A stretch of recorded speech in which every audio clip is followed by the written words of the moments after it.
Hi everyone, and welcome to this week's Wallsend history story. This week again is not really a history story, but it is another video of old Wallsend photos, and I will be telling you a little bit about each one and maybe even adding in some of my memories.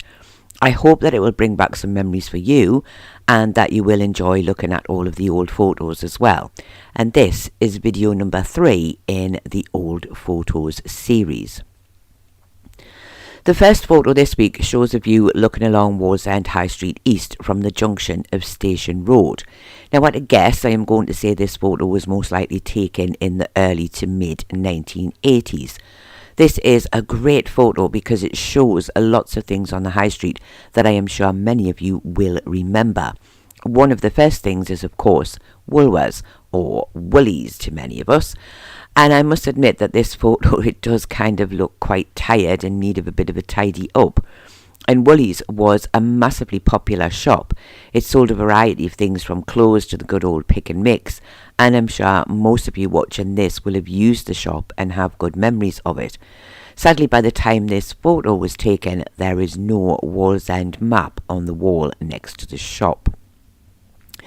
A little further along the street on the same side, you can see a shop with the name Just In on it. Now this was a clothes shop, and I remember going in there lots of times when I was younger. It was one of many clothes shops in Wallsend where I went to get my various outfits for nights out, etc. And the shops next to it are a little bit harder to work out as the shop signs are quite hard to read. So can anyone remember what might have been there in the 80s? Even further along the street, you can see the old Army and Navy shop, which I have covered in another video just recently. And it's another of my favourite shops. And it's nice to really see this part of the High Street again from a time when I really do remember it, rather than from a time when you can see it with trams and trolleybuses and things like that. And in the distance, on the other side of the road, you can also see the Borough Theatre. You can't quite see the Coronation Club though, as that's set a bit further back from the High Street. Now I have cropped the main photo in a few sections to make it a bit easier for you to see the things that I'm talking about. And I would love to hear some of your memories of all of the shops mentioned on this part of the High Street. The next photo shows part of Wallsend Forum. Now you can clearly see the fancy brickwork that used to surround the platform where the Forum clock once stood. Of course the clock is still there at the time this photo was taken. In fact, it's almost brand new. What I was mainly looking at in the photo though was what lies beyond the fancy stonework. And this is the well remembered, as odd as that may seem, Forum toilets. Down the little steps and into the underground loos, always well looked after. Well, at least the ladies were anyway. I don't really know what the men's was like because I never went in there. The next photo shows a much better view of the old Forum clock tower. Now this photo dates back from just after the Forum opened. The co-op also looks to be open on this photo, so it will be sometime after April of 1967. However, if you look really closely, you can see a wheelbarrow on the tower base, so it doesn't seem to be completely finished yet. And one other thing you can see is the two faces of the clock that can be seen do have the same time on them. It never seemed to be like that many years later, with every face seemed to tell a different time, or it simply didn't work at all. The tiles on the clock tower were made by the Thermal Syndicate in Wallsend, as were the other tiles that decorated part of the Forum when it first opened. And the clock looks really good here. Sadly, in later life it became a target for graffiti and started to look more than a little bit old and tired. But it is still something that I remember fondly from my childhood, and I do kind of still miss it a little bit.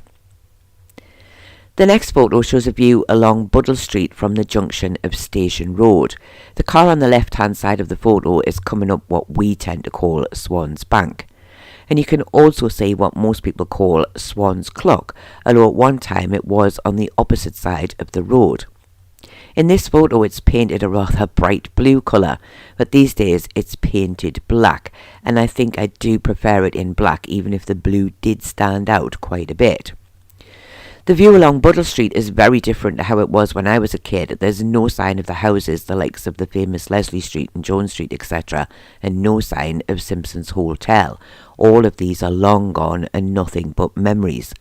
And at the time this photo was taken, Segedunum Roman Fort and Museum was not yet open. Work on that began in around 1997, and the museum itself opened in June of 2000.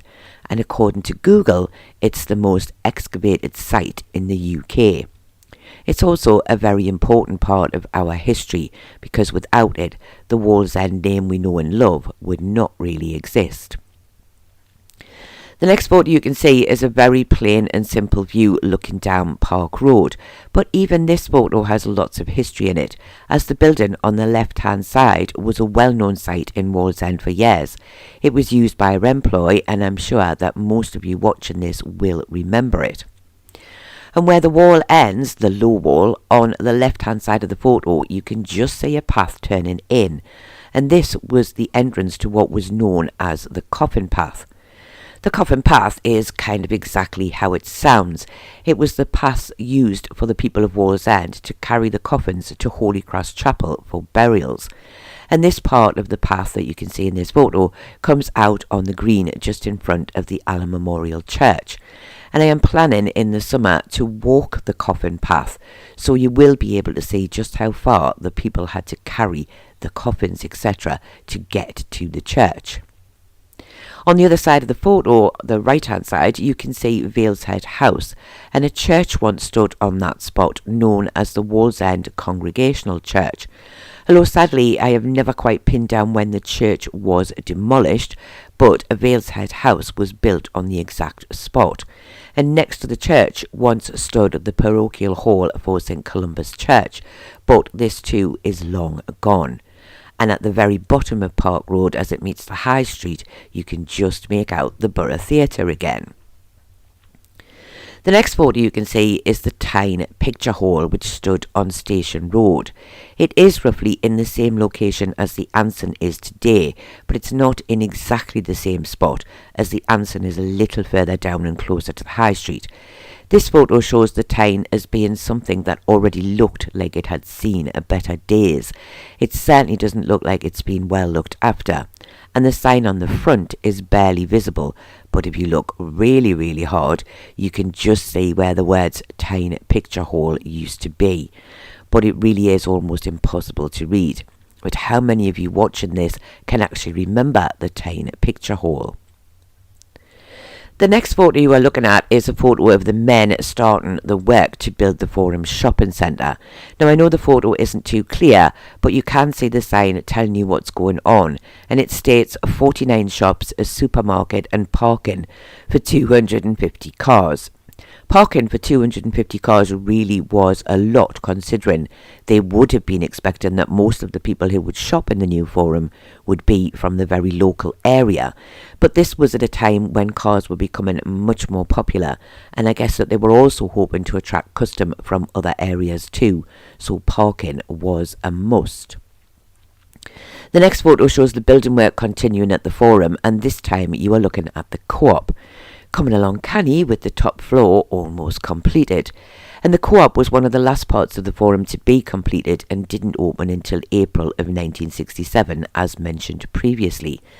And I think it's possible that work had taken a little longer than planned to complete the Forum, and the idea of opening it a bit at a time was probably much better than waiting for the Co-op to be finished. Now I love this photo mainly because it shows me something of Wallsend past that I never really got to see, but have seen the finished result, and also because I love the little car parked slap bang in the middle of the building work. It looks kind of odd, but maybe it was the car belonging to the boss of the builders or something like that, who was coming to see how his workers were getting on. How many of you watching this though can remember the Forum being built? This next photo shows something else that is a big favourite in the memories of most Wallsenders, and that is of course our Market Lady statue. In this photo she is in her original location outside of the electricity board, which today is New Look. Now I'm not going to go into the history of the Market Lady, as I have already covered her story in another video, But I will say, whenever the market lady is mentioned on the Wallsend Memories and Photographs Facebook page, hundreds of people remember climbing over those dreadful cobbles to get to her so that we could hold her hand. And I bet the artist never realised when he shaped that hand just how popular it would be with us kids. This last photo that I'm going to talk about this week is a very unusual one. Unusual in that it shows the War Memorial at Howdon, no doubt taken a few years after it was first built, but still at a time when the land around it was completely empty of trees and bushes, and you could easily see it from a good distance away. And if you look carefully at the photo, and I have cropped this bit up a bit so that you can see it a bit better hopefully, you can see some kind of bushes have been planted around the main area of the memorial, although on this photo they look tiny and quite spaced out. Obviously they have grown well over the years and now form a kind of wall around the memorial. And this photo that I took a few years ago shows you what I mean by a bit of a wall of bushes around the memorial. And I have to admit that this snowy photo also makes me feel a bit on the chilly side. Going back to the original photo, you can see the footpath the man is walking up and another one just behind him that leads up to the memorial. And of course both of those footpaths are still there today, but they are now completely lined with trees and more bushes. And standing in the same location as the photographer was to take this photo, you can no longer see the memorial at all. In the old photo there's not a tree in sight, so it does kind of show you just how quickly the trees and bushes grow, as this final photo clearly demonstrates, with a mixture of the old and new photos combined, how different it looks today. And if anyone is interested in a more in-depth story about the War Memorial, I have also covered that in another video. I do hope that you have found this third short little video about some old photos of Wallsend interesting, and I hope it's maybe brought back some good memories for you, and I would really love to hear any of your memories about any of the photos covered this week in the comments below, because I always do enjoy hearing about what everyone else remembers. I do thank you all very much for watching, and I really do hope to see you all again next week.